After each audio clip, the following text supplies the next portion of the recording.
Let's go out to Colorado now. We are joined by Brayden Wood. Brayden, how's it going today? Doing well. How about yourself? I'm doing well, thank you. We appreciate you taking time with us. Let's get right to it. I think I think fans would probably care most about your relationship with Jake Rubley. Let's start with that. Overall, how is that relationship like, and what do you guys kind of have as far as a connection goes? So me and Ruli have been playing youth ball since I think sixth grade. Played all the way up until high school. Stayed in contact. Throughout our or his recruiting process, my recruiting process. We stayed close for the past 6, 7 years. It's kind of crazy how we kind of ended up in the same team. You never would have thought two young bucks playing in Colorado ends up on the same D1 team. So we kind of had the dream since we were little. And now we're here, and it's crazy. It's a crazy thing to be a part of. It's just crazy to think about. But me and him, me and him, our relationship's really special. Just because, like I said, we've been playing youth ball, and been building a relationship since. And he was kind of the number one hardest recruiter on me. Since he committed early to K-State, and I was still kind of on the fence at the time. So and he was kind of the hardest recruiter out of everybody trying to get me to K-State, trying to get the Colorado to Kansas connection going on. So it's unreal to kind of think about where we're at now. Just it's been great. Now, I understand there's a little story with the shirt when you decided to commit. Is that correct? Yes, that is correct. What's the story behind this for those who don't know? Um, so for me, I wanted to commit that summer, and that was an official date that I've set up. And I still wasn't 100% sure where I was at the time. And so when I kind of made my mind that I'm going to Kansas State, I didn't really have that much apparel because, I was planning on going out there right before, the pandemic really, kind of hit. I was supposed to go out to a spring practice, that's when I was getting all my gear and stuff like that, kind of like a normal visit, get your gear and everything. And so, um, but, that all hit, didn't get a chance to get stuff. So we ordered a lot of Kansas State stuff when I kind of knew, this is the place where I want to be. I think maybe 3 weeks before. So we ordered a bunch of shirt. I ordered, got the sweatshirt and everything. And it got back ordered because of COVID till the next week after I was planning on committing. And I had a news channel wanted to, do my recruitment live there. So we kind of had a hard set date, where I was going to do it. And I wasn't going to let, a shirt, be the decision of why I'm pushing back my commitment date. So I called up Rubly and I was like, hey, I, I need a shirt, I need a hat, I need something where I can, commit with. And he's like, no worries. So my mom went down that day, got it, came back up. I wrapped up my commitment video that day while my mom was going to get the shirt, came back up. 30 minutes later, the whole unzip the hoodie, and I revealed that I was committed to K-State. Well, let's switch gears here and talk about your game a little bit. For someone who's maybe never seen you play, what should we expect from you on the field? What are your sort of strengths? How does your game kind of roll? You can expect a huge motor out of me. Especially I've been starting since I was a freshman in high school. And I kind of had that mentality. I wasn't the biggest kid, throughout high school, at least my first 2 years. So I had to, give myself an extra step over the other kids that, are bigger, stronger, faster. And that's where you'll see me, wherever the ball is, I'm 100% going to the ball, trying to stop it, That's kind of how I am. That's kind of how I've been, my whole football career. I'll always that extra step, I'll make sure that guy in front of me, even though how tired I am, I will make sure I will beat the guy in front of me. That's kind of my hugest thing in my game, that kind of presents the dominance and, relentlessness. I think it's a huge part of my game. But I think another kind of thing that makes me a little better than the next guy in front of me is I think I'm well rounded in the film book, and just great football knowledge in general. I'll watch close to maybe 4 hours, 5 hours, 6 hours, a game film a week to see whoever I'm playing against, the tackles, the O linemen, whoever I'm going against, seeing tendencies, wherever I can get that extra step to be dominant and help my team, win. That's what I'm going to do, and that's what I've been doing my whole entire high school career. And it has showed off. My junior year I had over 116 tackles, as a D lineman, which is unheard of. And, I think it has a lot to do with, me getting in the film books, me scouting the other team and just giving myself that extra step to, beat the other opponent, help my team out, getting that gap, taking up double teams, triple teams, putting myself in position for my linebackers or the other D linemen to make plays. That's kind of leads to my other. I'm a huge, team person. The team is my head coach. Always, kind of drilled in my head. I'm a huge team player, and that kind of relates to my leadership. I thought I had a great leadership. I've been a team captain for the past 3 years. And I think I've been the leader of the defense for the past 2. And that kind of rallies around, me watching film, me getting the best out of everybody in practice, just picking everybody up when they're down, or just, drilling in their head, if you're doing this wrong, you need to do that. In the past, 4 years, we've been maybe a 1-loss team. We've been great in the regular season, and that transitions to win games. So I think, you can see definitely that, translating into, try to, go in there and just win as many games as possible. Which coaches did you have good relationships with throughout your recruitment process? And then also, what if they what have they told you they like about your game and stuff like that? So most importantly, Tui, my position coach, he was kind of the biggest recruiter where I sat down and had the, long, lengthy conversations about, where he sees me playing at, how he can see me, or how the impact that he sees me on the field. So of course he was probably the number 1 recruiter, and just because, he's put so many guys in the league, with all the schools he's been to, that was kind of a really eye popper to me, because everybody's end goal, I think, when you go to the next level, is to make the league. I think that's everybody's end goal there. But of course, Coach Klein, a Colorado native, recruits Colorado. He did a huge job, coming into see me sophomore, junior, freshman year, kind of starting the relationship out at a young age. He did a great job, since we have that Colorado connection, we can relate to a lot of things, especially with his experience here coming to Colorado to Kansas State and now staying there for I think it was close to 16 years now. I'm not sure the exact number. But of course the head coach, Chris Kleiman, had probably the biggest impact, just because, he's a defensive kind of minded guy, which I love. And just to see what he did at North Dakota State and, the translation to here, I think he's set in stone a great path, just not for this class, but, just for KState and his future in general. I think he has a great plan, and he kind of, explained to me a lot of the things he's trying to do. And I'm 100%, following it. I love what he, is preaching to everybody else, the media, to us, which I'm excited about.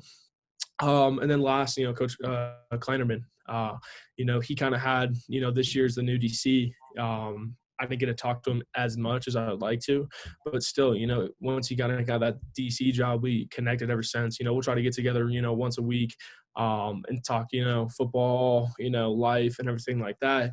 And because that's going to be the main guy, besides Tui, that you're going to be with, that's your guy. That's the guy you're going to go to battle with. That's the guy that's going to lead the troops. But, I think K-State as a whole has been the best set of coaches that has recruited me and showed me the most love, and that's why I chose Kansas State, obviously. They've done it like no other school has done it for me before, and that's why I chose Kansas State. So I understand that your your high school season started late and ended early, correct? Yeah, so due to the pandemic, we got our high school season originally got canceled in the summer. And then up till I think maybe mid-September, it got, reinstated. So we had less than 2 weeks to prepare for our first game. So how hard was that? You didn't get much football for your senior year. Obviously, I know you're busy in the weight room and stuff like that, and in watching film like you talked about. But how tough was that to not have a real senior season? It was tough, but not tough at the same time, just because I'm so grateful to have that senior season. A week before it got reinstated, I was with my head coach writing up kind of something to tell my team I wasn't going to be there with them to play in the spring. And that was really hard on me, just because, those are the kids I've been working with in the weight room, battling, just seeing the growth that we've been through for the past 4 years. And a lot of those guys, especially this team this year, was very, this is their first year starting varsity, and see what the success that we had this year even though how weird the season was, it was remarkable. And I truly felt, blessed to be able to play my senior season. But again, it was very, very weird. Just because, it was a 6-game schedule. It was just all conference games. So with limited fans too, it was kind of weird seeing, we started out with maybe 175 total fans with both teams, at the start of the season for home games. And then you can see those numbers kind of get slow or decrease slowly and slowly. By the end of our senior night on our last regular season game, we only had our parents and the seniors. You're only allowed, your mom or dad, your grandfather and your mom, just something along those lines. And it was just weird because when they came down, on the field to, do the whole senior night thing, you look up in the stands and there's no one there. And that was really what it was kind of the weirdest thing the whole season. It was kind of going back to kind of youth ball. You're only playing, in front of your parents, grandparents, and your family. So it really kind of took me back to those kind of things because we weren't even allowed to have a locker room. We were on the sidelines the whole entire time. During halftime, we would just go to the end zone and kind of kneel by the goalpost. So that was definitely a little weird. But at the end of the day, I'm grateful to, play the 7 games. I wouldn't, trade it for anything in the world. I had a great time, but again, it was a little weird. Also with the with regards to the pandemic, you were originally supposed to go visit Manhattan back in March, correct? And then you ended up having to cancel that. And you were one of the few to actually catch a game live this season, as far as your signees go. You're one of the few to do that. So how cool was it to finally get out to Manhattan and really kind of explore campus and see what a game day can be like? It was amazing. I'm not gonna lie. I've been very grateful to see some of the top teams in the country play. And Kansas State as a whole in the community, and the fan base is up there with any other team up in the country. Even though there was 25% capacity, it was loud as can be. Everybody at the game was into it. They were cheering. They were going crazy. People were recognizing me, which really kind of stood out to me and made me feel like, wow, this is home. And especially, visiting the town, Aggieville, the night before, it was loud, crazy. It was just a sea of purple everywhere. Everybody was in KState gear. You only saw barely any KU fans because that was the game I attended, was the KU Kansas State game. And it was just a really cool experience. And I was ecstatic to go before. And that was my first time going there to see Manhattan. And I was blown away. And that was kind of the day where I know, like, hey, I'm 100% in. This is where I want to be for the next 4 to 5 years of my life. And I can't think of a better place to play. You talked about Manhattan, you talked about the coaches, all the environment, everything like that. But if you had to pinpoint, one specific thing that really did separate K-State from the other schools, what would that be? Ooh, that's a tough one, but I would definitely have to say the culture there. The culture that the new coaching staff has brought into there, and what they're setting, I think is going to be spectacular. And especially, this year and the amount of injuries they had, the amount of COVID issues they had, and still been able to do what they did this year. Because, looking at it from a just college football standpoint, you look at them and they're like, oh, they did all right. But if you really know what happened and see what they had to deal with and the work they put in and the amount of, adversity they had gone through, I couldn't be more proud to be, a Wildcat, just because I know what the coaches have been doing. I know what the young guys that they've been, doing there, and how many freshmen have been starting, what the seniors have been able to go through. I know it's hard being a senior, but they've had it gone through, and just what they're trying to do. And their biggest point is you're going to become a better man than a football player at Kansas State. I think that's the biggest point. They're looking at the 40-year plan, not the 4-year plan. Seniors right now already have jobs, have internships, and it's because, the culture that they're setting right there.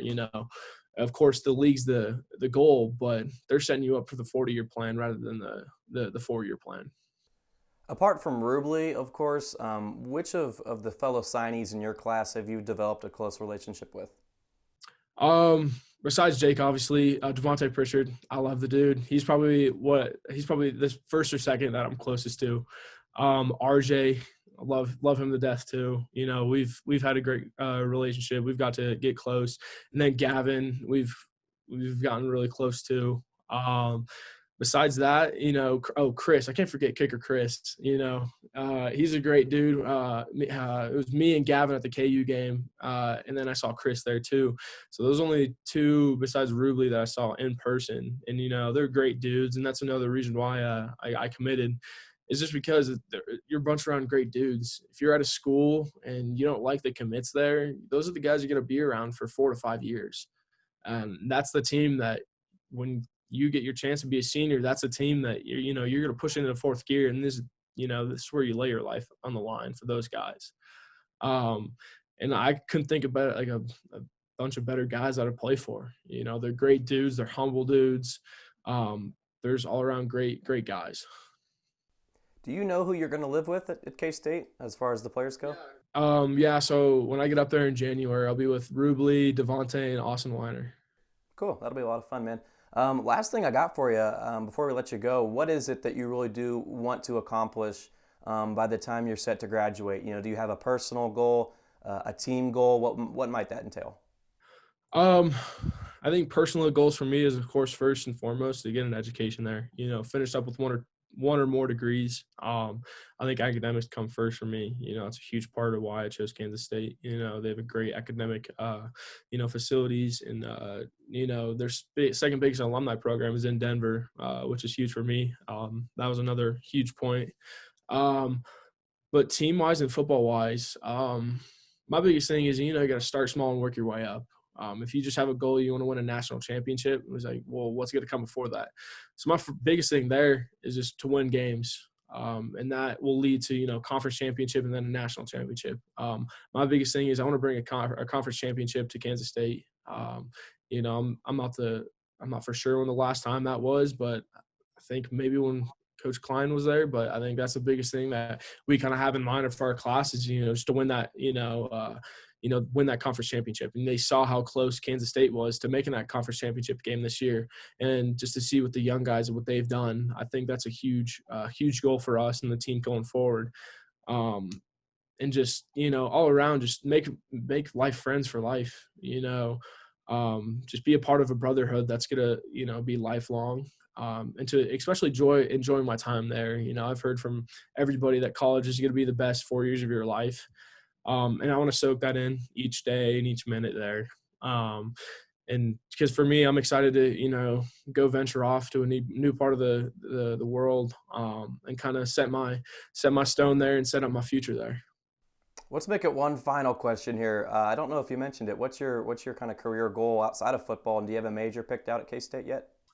I do. I want to be around the business or sports management, somewhere in there. My lifelong goal, of course, if NFL doesn't work out, injury, don't make it. I want to stay around the game of football as long as I can, if that's coaching or being a sports agent or just, somewhere in the, marketing team of a football team or just around football in general. Just because I've been so grateful what this game's, been able to give me. So I kind of want to give back. That's kind of my biggest thing. Even that's, just being a high school coach, a youth coach, just kind of working my way up to that college coaching or even NFL coaching career. It's kind of my biggest goal at the end of the day. But I just want to be the best person I can possibly be. At the end of the day, if I'm happy doing whatever I'm doing, then I'm living my best life. Because my dad said at a young age, if you're working hard and you're not loving your job, it's just going to lead to, a sad life. That's what I don't want to happen. So if I'm getting paid a little money, but I'm enjoying my life, then, hey, I'm happy at the end of the day. And I think Kansas State, is better expectation than that. But I'm excited to, be a part of the Wildcat Nation. All right, Brayden Wood, thank you so much for taking time with us. We'll go ahead and send it back out to Ryan Wallace.